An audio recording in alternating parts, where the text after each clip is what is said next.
France है वो अपनी जो स्ट्रगल है अगेंस्ट जो वो कहते हैं कि Islamic extremism and Islamic terrorism के खिलाफ हम शुरू कर रहे हैं। ईद के दिन तक पाकिस्तान में इन चीज़ों के अंदर बहुत तेज़ी आनी है, क्योंकि ईद के दिन फाटफ का इजलास हो रहा है और उसमें इंडिया और फ्रांस जो हैं वो बहुत कोशिश कर रहे हैं कि किसी तरह पाकिस्तान को वो खुदा न खास्ता ब्लैक लिस्ट करवा सके। जो पाकिस्तानी लड़का जिसने वहां पे हमला किया था तो उसने कहा कि मैं I was impressed by the TLP leader Rizvi जो है उनसे मैं बड़ा इम्प्रेस था।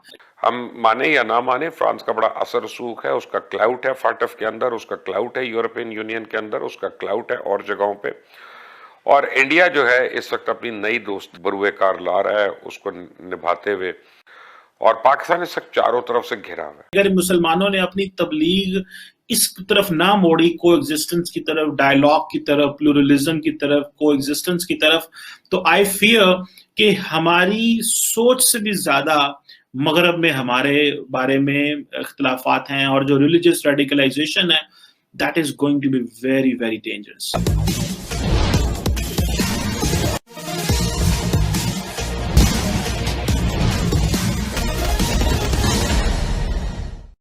पाकिस्तान से फ्रांस के राजदूत को निकालने के लिए एक कट्टरपंथी धार्मिक जमात द्वारा जो पूरे पाकिस्तान में हिंसक आंदोलन चलाया गया था, उसे फ्रांस ने बड़ी गंभीरता से लिया है। फ्रांस के राष्ट्रपति ने धार्मिक आतंकवाद या इस्लामोफोबिया के खिलाफ बड़ी कार्रवाई करने का ऐलान किया है। इसमें उनको अमेरिका सहित यूरोपियन यूनियन और विशेषकर भारत का भी साथ मिला है, जिसका उल्लेख आज की परिचर्चा में किया भी गया है। आइए आगे सुनते हैं इस परिचर्चा का अगला भाग। फ्रांस है वो अपनी जो स्ट्रगल है अगेंस्ट जो वो कहते हैं कि Islamic extremism and Islamic terrorism के खिलाफ हम शुरू कर रहे हैं। और जो एमेनुअल मैक्रॉन है फ्रांस के सदर, उन्होंने ये कहा है कि हम जो अपनी स्ट्रगल है अगेंस्ट इस्लामिक एक्सट्रीमिज्म हम ये नहीं छोड़ेंगे। अगर याद हो आपको, ये मसला जब कार्टून्स बने नबी पाक सल्लल्लाहु अलैहि वसल्लम के, उसके बाद ये सिलसिला शुरू हुआ।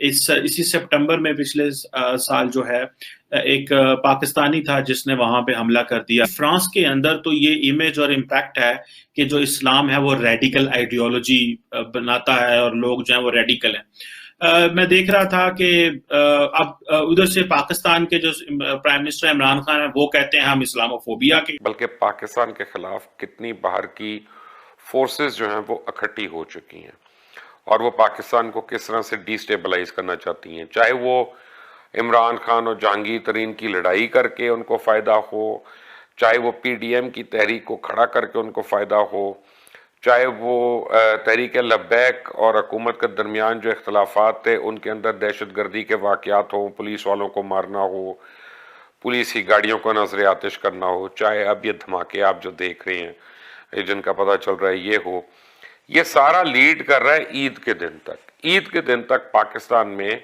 इन चीज़ों के अंदर बहुत तेज़ी आनी है, क्योंकि ईद के दिन फाटफ का इजलास हो रहा है और उसमें इंडिया और फ्रांस जो हैं वो बहुत कोशिश कर रहे हैं कि किसी तरह पाकिस्तान को वो खुदा न खास्ता ब्लैक लिस्ट करवा सके। और फ्रांस का बड़ा क्लाउट है, हम माने या ना माने, फ्रांस का बड़ा असर रसूख है, उसका क्लाउट है फाटफ के अंदर, उसका क्लाउट है यूरोपियन यूनियन के अंदर, उसका क्लाउट है और जगहों पे।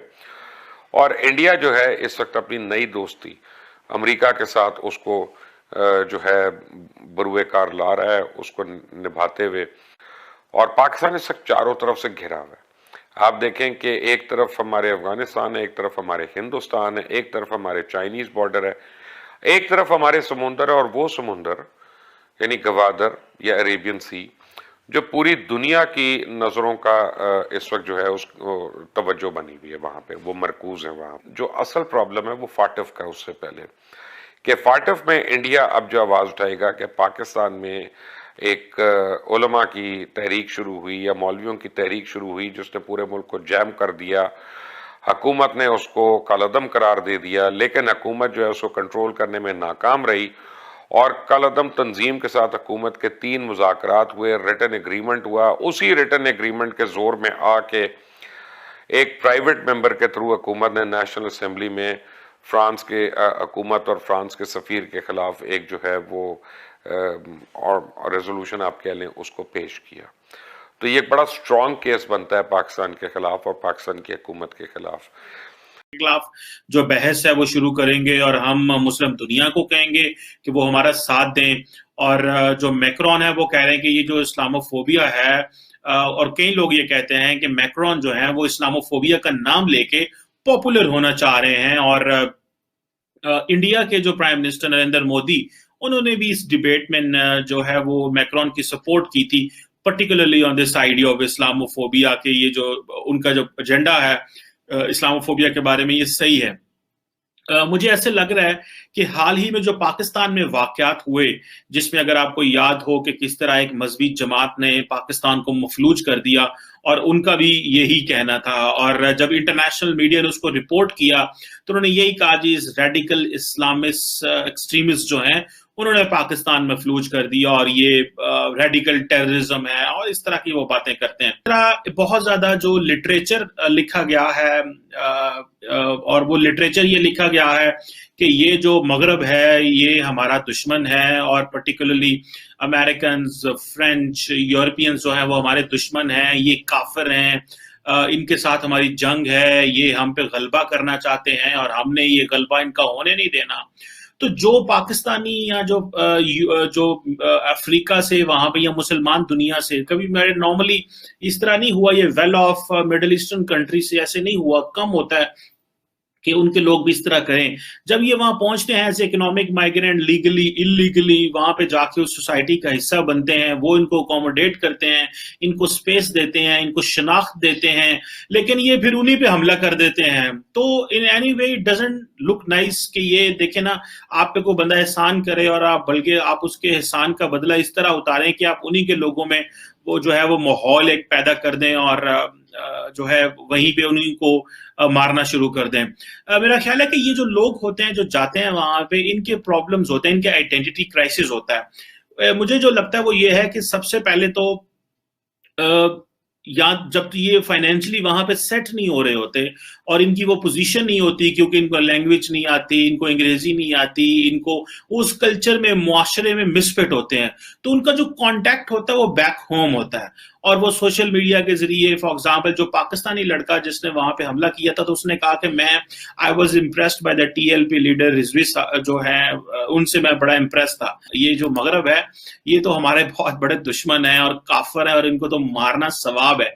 ये जो चीज है, ये माहौल बड़ा खतरनाक है, इसको रोका जाना चाहिए, वरना मुसलमानों के लिए बड़े मसले पहले ही ऑलरेडी हैं। और जिस तरह फॉर एग्जांपल एमनुअल मैक्रन है, ये तो चले आए कल हो जाएगी, तो बस यही मेरी जिंदगी थी शायद। इमरान खान ने जब आज से करीब 2.5 साल पूर्व पाकिस्तान के प्रधानमंत्री का ओहदा संभाला था, तब से उनके मन में यह लालसा थी कि जिस तरह विश्व क्रिकेट में उन्हें एक महान कप्तान के रूप में जाना जाता है, विश्व के राजनीति में भी उन्हें एक महान राजनेता के रूप में मान्यता मिले।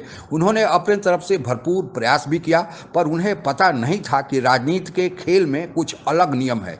यहाँ किसी राजनेता की तभी पूछ होती है, मान्यता मिलती है, जब उसके देश के पास देने को कुछ होता है, और यह तभी संभव है कि वह देश आर्थिक रूप से मजबूत हो। पाकिस्तान की कर्ज पर चलने वाली अर्थव्यवस्था उनके इस ख्वाब को पूरा नहीं कर पा रही थी। फिर उन्होंने सोचा कि क्यों नहीं कम से कम मुस्लिम देशों का ही राजनेता सर्वमान्य रूप से उन्हें मान लिया जाए, जैसा कि एक समय पाकिस्तान के ही जुल्फिकार अली भुट्टो हुआ करते थे। मुस्लिम देशों के नेतृत्व के शिखर पर पहुंचने के लिए उन्होंने धर्म की सीढ़ी का सहारा लिया, क्योंकि मुस्लिम समुदाय में धर्म आसानी से बिकता है। जब ही उन्हें विश्व समुदाय से बात करने का यूनाइटेड नेशन में पहला मौका मिला, उन्होंने इस्लामोफोबिया पर एक बड़ा लेक्चर दे डाला। पर उनके मार्ग में बाधक बनकर आया सऊदी अरबिया, जो अभी तक मुस्लिम देशों का निर्विवाद एकमात्र नेता बना हुआ था और अब मुस्लिम देशों के ताज पर उसने कब्जा किए हुए था। वह ओआईसी का अध्यक्ष आज भी बना हुआ है। इमरान खान को लगा था कि उनके इस मिशन में सऊदी अरेबिया के खिलाफ अधिकांशतः मुस्लिम देशों का उन्हें साथ मिलेगा, और तुर्की और मलेशिया ने उन्हें इसमें साथ दिया भी था, पर अन्य मुस्लिम देश सऊदी अरेबिया के खिलाफ उनके साथ नहीं आए।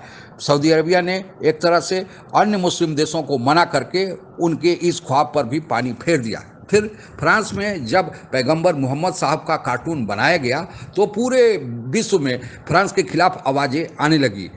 इमरान खान ने सोचा कि यही अवसर है कि इस धर्म के से उत्पन्न विवाद को अपने कब्जे में लेकर इसके सहारे वे मुस्लिम देशों का नेतृत्व कर सकते हैं, और इस बात को फ्रांस के खिलाफ अगर ऊंचा रूप से वो बोले तो शायद मुस्लिम देश उन्हें समर्थन देंगे। लेकिन यह भी उनके गले की हड्डी बन गया है जब उनके ही देश में एक तहरीके लबैक पाकिस्तान धार्मिक कट्टरपंथी पार्टी ने यह मांग कर दिया कि फ्रांस के राजदूत को निकाला जाए, क्योंकि अगर फ्रांस के खिलाफ पाकिस्तान है तो उसके राजदूत को अपने यहाँ बनाए रखने का कोई औचित्य नहीं।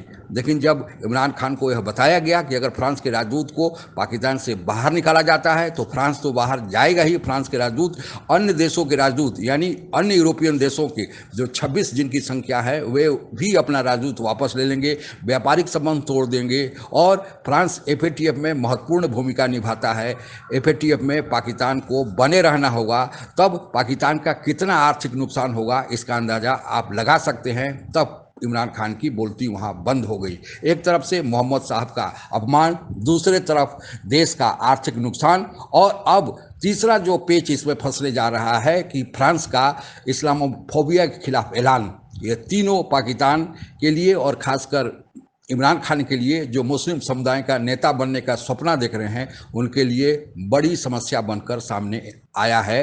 आज के लिए बस इतना ही। आप अगर हमसे जुड़ा रहना चाहते हैं तो कृपया मेरे चैनल को सब्सक्राइब करें तथा बेल आइकन भी दबा दें ताकि नई वीडियो की जानकारी तुरंत आप तक पहुंच जाए। धन्यवाद। जय हिंद।